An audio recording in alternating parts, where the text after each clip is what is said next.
انسان کی روح جو بدن انسانی کو حرکت میں رکھتی ہے، اب اس کی اصلاح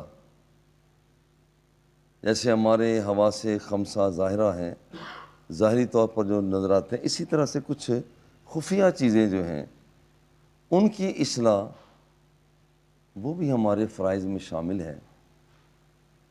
اور یہ نفس جو بدن کی تدبیر کرتا ہے، ایک جگہ سے دوسری جگہ پر لے جاتا ہے، یہ حالات کے اعتبار سے اس کی حالت مختلف ہوتی رہتی ہے۔ کبھی بندے کے اندر کی حالت یہ ہوتی ہے کہ وہ گناہ پر اکساتا ہے، وہ بندے کو حالات ایسے مل جاتے ہیں، بذات خود اس کی رغبت یوں بڑھ جاتی ہے، تو اس نفس کو اب روح کی اس کیفیت کو جو اسے برائی کی طرف یہاں پر راغب کیا جاتا ہے، راغب ہوتی ہے کہ یہ برا کام کیا جائے، یہ کیا جائے، اسے نفس امارہ کہا جاتا ہے۔ سورہ یوسف میں اللہ رب العزت نے ارشاد فرمایا ان النفس لامارۃ بالسوء۔ اب اس کی پوزیشن یہ ہوتی ہے کہ بندہ گناہ کی طرف لپکتا چلا جاتا ہے، گناہ کی طرف بڑھتا چلا جاتا ہے، اور اسے کوئی ملال بھی نہیں ہوتا، کسی کے ساتھ لڑائی کی کوئی دکھ بھی نہیں ہے، کسی کی حق خوری کر لی ہے تو کوئی پریشانی بھی نہیں ہے۔ اور بعض لوگوں کا ایسے ہی کیفیت بن جاتی ہے، ان کا دل چاہتا ہے میں لڑوں، اس کا دل چاہتا ہے میں چوری کروں، یعنی وہ اندر سے چاہ رہا ہوتا ہے۔ یہ نفس، اس کا مطلب ہے کہ اس کے اندر کی حالت خراب ہو چکی ہے، اور اسے قرآن مقدس کی اصطلاح میں نفس امارہ کہا جاتا ہے۔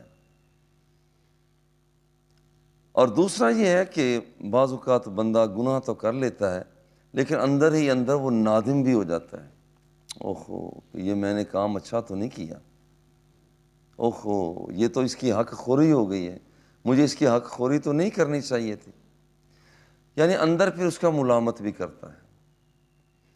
اور یہ اندر کی یہ کیفیت بڑی اعلیٰ کیفیت ہے، اس کیفیت کو رب ذوالجلال بھی سراہتا ہے اور فرماتا ہے لا اقسم بالنفس اللوامہ۔ وہ فرماتا ہے کہ میں ملامت کرنے والے نفس کی ضرور قسم اٹھاتا ہوں، یعنی یہ حالت، اندر کی یہ حالت کہ گناہ کرنے پر اب وہ مطمئن نہیں رہتا، گناہ کرنے پر ندامت کو محسوس کرتا ہے، اندر ہی اندر وہ اسے محسوس کرتا ہے کہ میں نے کر کیا لیا ہے۔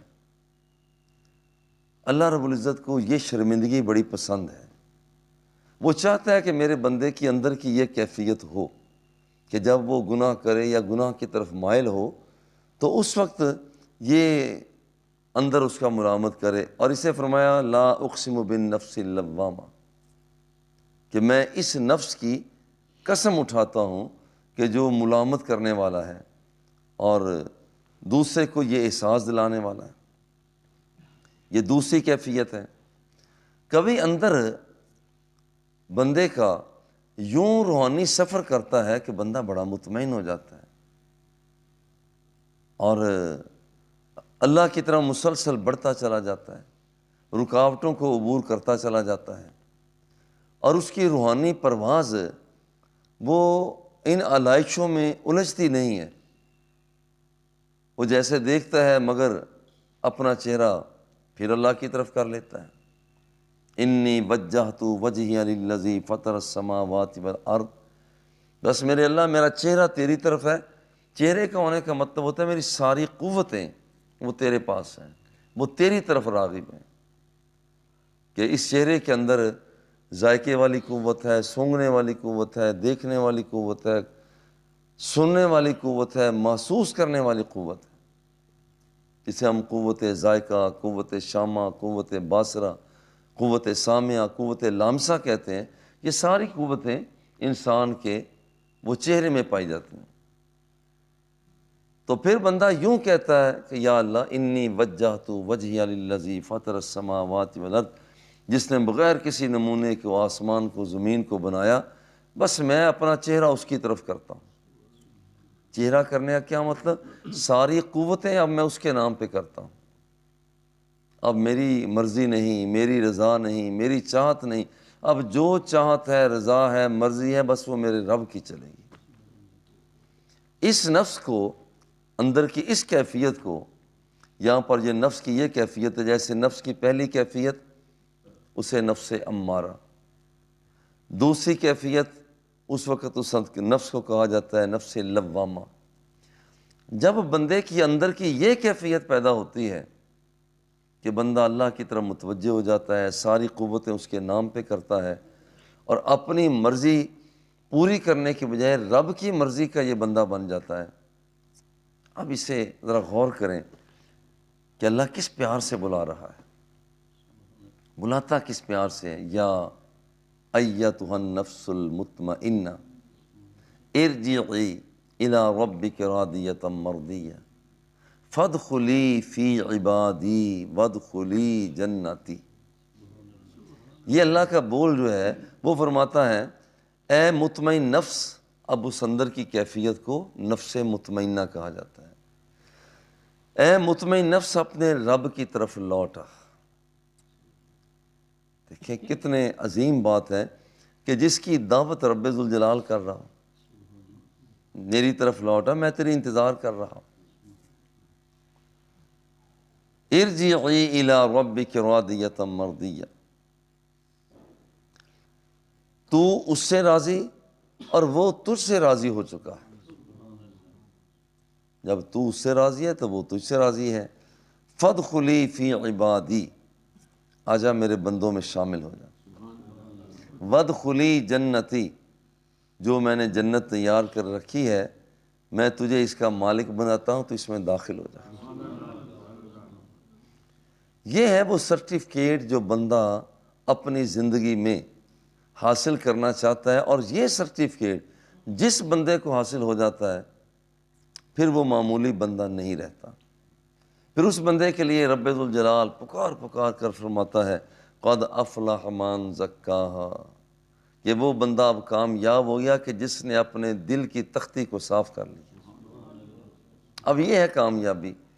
باقی ڈگریاں جو ہم لیتے ہیں کہ جی یہ ڈگری ہے، یہ ڈگری ہے، یہ ڈگری ہے، وہاں یہ بھی ذرا سوچ لیا جائے کیا تزکیہ نفس کی ڈگری بھی ہم نے حاصل کر لی ہے؟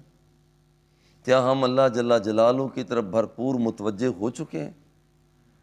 کیا ہماری ادائیں اس کی چاہت کے مطابق ڈھل چکی ہیں؟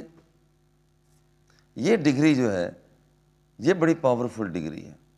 یہ اتنی پاورفل ڈگری ہے کہ رب ذوالجلال اس ڈگری کے حاملین کے لیے فرماتا ہے الا ان اولیاء اللہ لا خوف علیہم ولا هم یحزنون، آگاہ ہو جاؤ، ان اولیاء اللہ، جو اللہ کے ولی ہوتے ہیں ان پر نہ دنیا میں خوف ہے نہ آخرت میں خوف ہے۔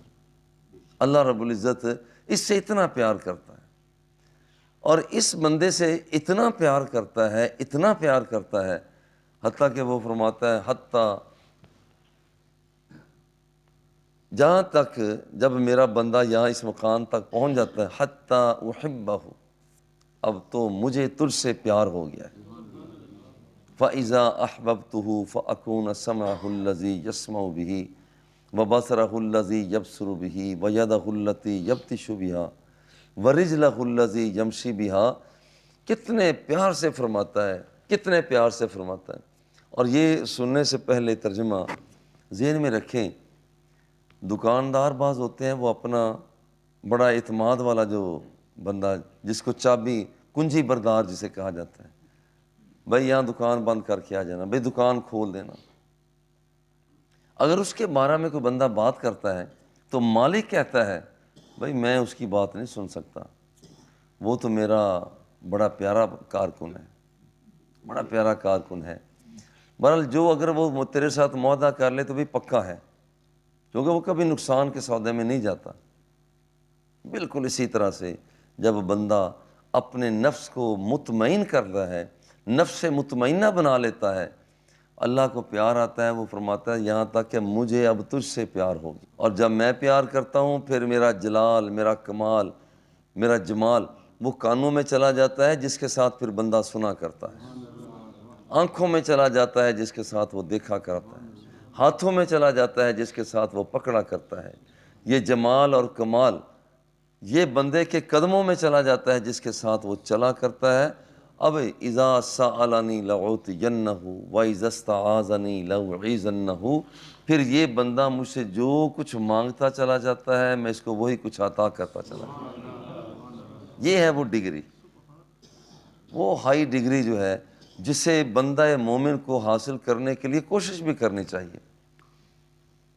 دیکھیے سورہ الحشر میں ارشاد فرمایا وَمَن یُوقَ شُحَّ نَفْسِهِ فَأُولَٰئِکَ هُمُ الْمُفْلِحُونَ، جو شخص اپنے نفس کی سرکشی سے، وہ جو نفس امارہ بن جاتا ہے، جسے ہم کہتے ہیں یہ بندہ بڑا ہٹ دھرم قسم کا ہے، بعض اوقات بندہ اندر سے بھی ایسا ہو جاتا ہے، جس کا مطلب ہے کہ وہ بندہ جو اللہ کے قوانین کو خاطر میں نہیں لاتا اب ہٹ دھرم بن گیا ہے۔ فرمایا وَمَن یُوقَ، اب جو اس سے واپس آ جاتا ہے اس کا مقام ہے وَمَن یُوقَ شُحَّ نَفْسِهِ فَأُولَٰئِکَ هُمُ الْمُفْلِحُونَ، جو ہٹ دھرم نہیں رہتا، ہٹ دھرمی سے واپس آ گیا، اپنی بات نہیں رب کی بات مانتا ہے، اپنی مرضی نہیں کرتا رب کی مرضی سے چلتا ہے۔ اللہ جل جلالہ فرماتا ہے کہ جو شخص اپنی سرکشی سے اس نے اپنے آپ کو بچا لیا، جس شخص نے اپنے آپ کو نفس کی سرکشی سے بچا لیا فَأُولَٰئِکَ هُمُ الْمُفْلِحُونَ، یاد رکھو کہ یہ لوگ اصل میں کامیاب ہیں۔ اس لیے زندگی کا سودا جب تک بھی ہے، کوشش اپنی تو کوشش ہونی چاہیے کہ ہم نفس امارہ سے آگے بڑھ جائیں، یہاں تک کہ پھر ہمارا نفس ہمیں ملامت کرے کہ نہیں یہ کام اچھا ہے، یہ برا، نہ برے کام کی طرف نہیں جانا۔ کوئی نہیں دیکھ رہا مگر میرا رب تو دیکھ رہا ہے، میرا اللہ تو تک رہا ہے، نہ یہ کام نہیں کرنا۔ اگر خدا نخواستہ کر لیا ہے تو پھر ہاتھ جوڑ جوڑ کر بندہ اپنے رب سے معافی چاہتا ہے، مولا گناہ گار ہوں، گناہ کر بیٹھا ہوں۔ اللہ اندر کی اس کیفیت کو بھی اچھا سمجھتا ہے، کیونکہ یہاں پر اسے نفس لوامہ کہا جاتا ہے۔